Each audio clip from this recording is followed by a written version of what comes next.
नमस्कार। आज हम लोग जानेंगे वक्फ बोर्ड के बारे में, क्योंकि इस समय वर्तमान समय में इस पर बहुत ज़्यादा चर्चा हो रही है और चर्चा का विषय बना हुआ है। और हम लोग आज ये भी जानेंगे कि जमींदारी प्रथा क्या है, आखिर वक्फ बोर्ड पे इतना विवाद क्यों चल रहा है। वक्फ बोर्ड क्या है? एक संस्था है, यानी एक चैरिटी बनाई गई थी। वक्फ बोर्ड वो है कि अगर कोई मुस्लिम व्यक्ति है, अगर वो अपनी प्रॉपर्टी चाहता है कि अपने चर्च मतलब अपने संस्था को दे दे, यानी वक्फ बोर्ड को दे दे। वक्फ बोर्ड क्या है? एक धार्मिक संस्था बनाई गई थी। जैसे अगर कोई व्यक्ति है, अगर उसके पास प्रॉपर्टी है, अगर वो चाहता है कि हम सारी संपत्ति को ईश्वर के नाम कर दें, यानी अल्लाह के नाम कर दें, तो उस चैरिटी में क्या होता था, सारा प्रॉपर्टी दान कर देंगे। उसमें एक और शर्त ये थी कि जब अपना प्रॉपर्टी आप उसमें दे देंगे, तो उसमें आपका अगर आप 20 करोड़ देते हैं, 100 करोड़ 200 करोड़ देते हैं, तो उसमें आपका एक भी हिस्सा नहीं रहेगा, आप उसका लाभ नहीं उठा सकते। और जो वक्फ बोर्ड है उसका एक अधिकारी रहेगा, और उस अधिकारी ने जो मुखिया रहेगा, उसी के द्वारा इसको नियंत्रण यानी कंट्रोल किया जाएगा, यानी रेगुलेटिंग किया जाएगा। उसके बाद क्या होता है कि जब देश आज़ाद हुआ, जब 1947 में 2 देश बने, तो जो लोग भारत में रहते थे और जो लोग भारत से यहाँ चले गए, उन ज़मीनों को भी वक्फ बोर्ड के नाम कर दिया गया। वर्तमान समय में विवाद इस पर इसलिए चल रहा है कि जो बीजेपी है, बीजेपी के द्वारा संसद में एक बिल पेश किया जाता है, और जो वक्फ बोर्ड है, वक्फ बोर्ड पे मतलब बीजेपी है, इनका ये कहना है कि संसद इसमें कानून बनाएगी। कानून बनाने के बाद इस पे रेगुलेटिंग करेगी। क्योंकि क्या होता है कि कोई भी अगर चैरिटी है, तो चैरिटी में अब तब तक कोई भी चैरिटी हो या कोई भी कानून हो, संसद उस पर जब तक कानून नहीं बनाएगी, कानून बिना बनाया जब तक आप कानून नहीं बनाएंगे, तब तक आप उसका यूज़ नहीं कर सकते, ना उसमें आप कोई प्रावधान चेंज नहीं कर सकते। अब क्या हुआ है, जो वर्तमान समय की केंद्र सरकार है, उनके द्वारा एक बिल लाया जाता है वक्फ बोर्ड पे, और उसमें लगभग 40 से ज़्यादा सुधार किए गए हैं।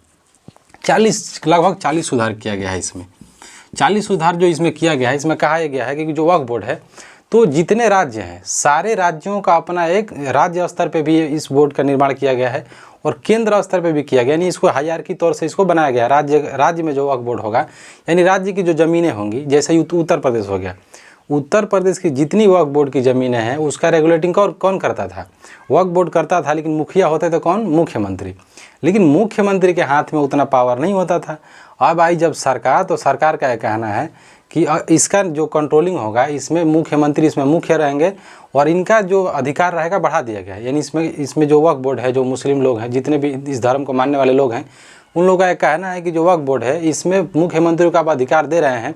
मतलब ये है कि जो सरकार है वो हमारी आज़ादी को नहीं चाहती है और हमारे धार्मिक मामले में हस्तक्षेप कर रही है। जैसे इसमें आते हैं ओवैसी आ गए, अन्य जो दल आ गए, अखिलेश यादव हो गए, सारे दलों के द्वारा इसका विरोध किया जा रहा है कि वक्फ बोर्ड पास नहीं होगा।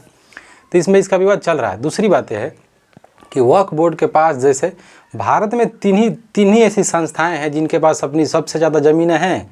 पहला हो गया रेलवे हो गया, दूसरा हो गया सेना, यानी जो आर्मी जो छावनी बनाई गई थी अंग्रेज़ों के ज़माने में, और आज भी चलता हुआ आ रहा है। तो पहला हो गया रेलवे, दूसरा हो गया छावनी बोर्ड, और तीसरा हो गया वक्फ बोर्ड। तो इसी पे जो वक्फ बोर्ड का है, इसमें सरकार रेगुलेटिंग करना चाह रही है, इस पर कानून लाया गया है और इसको लागू किया जा रहा है। देखिए अभी क्या होता है, पास होता है कि नहीं होता है, पहली दूसरी बात है। और इसमें कहा जा रहा है, केंद्र सरकार का एक कहना है, जो सरकार संसद में जब इस बिल को पेश कर रही है, तो जो पक्ष में जो दल मतलब इसको प्रस्तुत कर रहा है, जो बिल पेश कर रहा है विधेयक, तो उनका एक कहना है कि जो वक्फ बोर्ड है, इनके जो अर्थ जिससे आना चाहिए, जो इनकम का जो सोर्स है, उसमें घोटाला किया जा रहा है। कारण है कि जब सच बात है, जब आपके पास तीसरी सबसे ज़्यादा ज़मीनें हैं, यानी जो अगर आप कहेंगे, तो मान लीजिए आर्मी के पास अपनी ज़मीनें हैं, तो आर्मी का तो प्रयोग है ना, आर्मी अपने देश के लिए यूज़ करती है। दूसरा हो गया कि अगर रेलवे के पास है, तो रेलवे कितना अपना प्रसार किया हुआ है, तो रेलवे से भी प्रॉफिट आ रहा है, आर्मी से भी आ रहा है। लेकिन जो वक्फ बोर्ड है, वक्फ बोर्ड से कहा जा रहा है कि लगभग कहा गया कि जो 12,000 करोड़ का मुनाफा होना चाहिए साल का। 12,000 मतलब ऐसा कुछ कहा गया, साल नहीं, कहा गया कि जो लगभग 12,000 करोड़ का हमारा संपत्ति होना चाहिए, उसका लाभ होने चाहिए। लेकिन हो कितना रहा है? लगभग 100 कुछ रुपये, 100 कुछ, मान लीजिए 150 करोड़ मान लीजिए। तो आखिर ये जा कहाँ रहा है? तो जो केंद्र सरकार है, केंद्र सरकार का कहना है कि जो वक्फ बोर्ड है, इसमें घोटाला किया जा रहा है। जो कि अल्पसंख्यक जो मंत्री हैं, जिनका नाम है किरण रिजिजू, इनके द्वारा, केंद्रीय मंत्री हैं, और इनके द्वारा बिल पेश किया गया है। और अभी वर्तमान में सारी पार्टी, यानी जितने विपक्षी दल हैं, जैसे ओवैसी हो गए, इनके द्वारा विरोध किया गया था। अखिलेश यादव जी हैं, इनके द्वारा भी विरोध किया जा रहा है। दूसरी बात अगर हम लोग देखते हैं, तो इसमें एक और चीज़ किया गया था, इसमें रेगुलेटिंग कई समय में किया गया था। तो 1913 में भी इसमें संशोधन किया गया था। 1913 में कहा गया था। लेकिन इस समय अगर आप संविधान पढ़ेंगे, तो उसमें लिखा हुआ है, शिक्षा की भी बात की गई थी। इस समय हम लोग गुलाम थे। फिर उसके बाद 1995 में भी इस पर संशोधन किया गया था।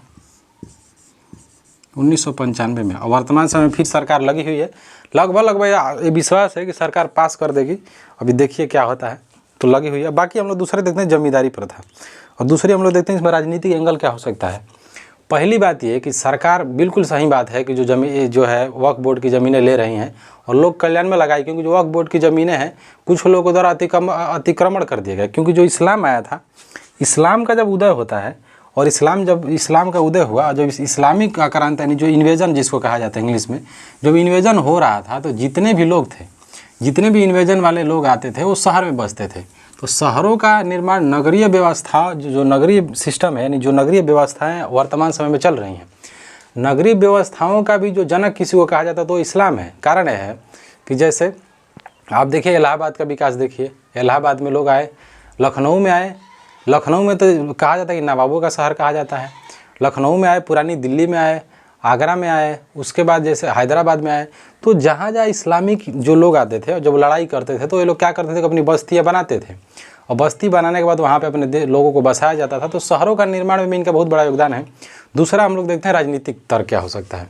सरकार जो है, सही बात है, बिल्कुल अच्छा बात है कि आप वक्फ बोर्ड की ज़मीनें ले लेंगे और लोक कल्याण में लगाएंगे। लेकिन आज भी अगर आप पढ़ेंगे, आज भी अगर आप देखेंगे, तो भूमियों का अधिग्रहण है किसके पास?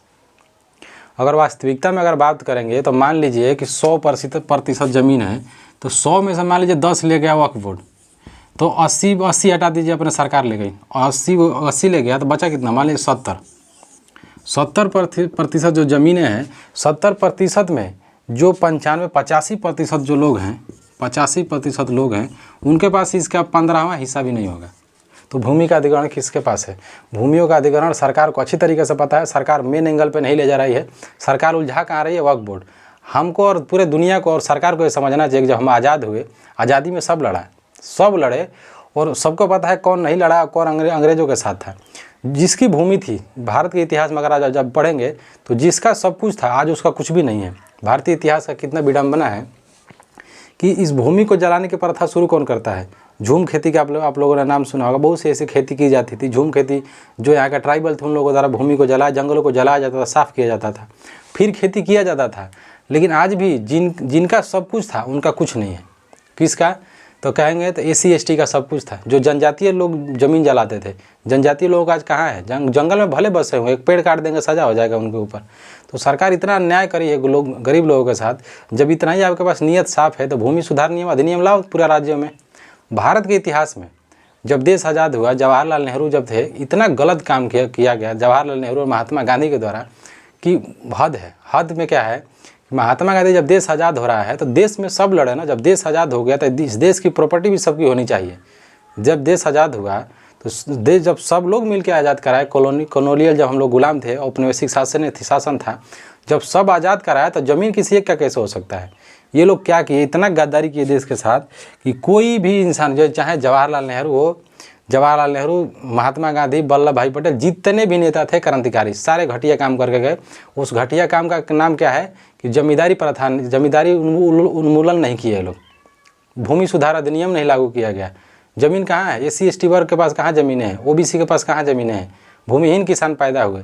और इतना इन लोगों के अंदर डर है कि आज भी ये लोग भूमि अधिग्रहण नहीं, भूमि सुधार अधिनियम लागू नहीं करते हैं।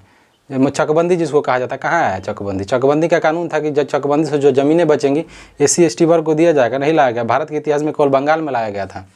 बंगाल के बाद आज तक कहीं पे भूमि सुधार अधिनियम नहीं लाया गया है।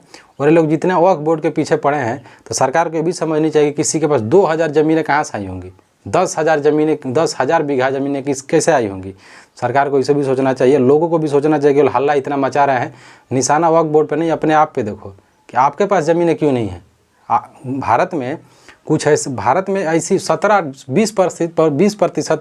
20% ऐसी जनसंख्या है भारत में वर्ग आधारित, उसके पास अब रहने के लिए एक छत नहीं है। वो छत कौन दिया था? यहाँ के जमींदार लोग दिए थे। हमारे गांव का अगर ज़मीन आप देखेंगे तो हम लोग रहने के लिए ज़मीन नहीं था। यहाँ कौन दिया? यहाँ के जो बड़े कास्ट के लोग होते तो वो लोग ज़मीन दिए। तो हमारा तो कुछ भी नहीं है। जिसका सब कुछ था उसका भारत में कुछ नहीं है।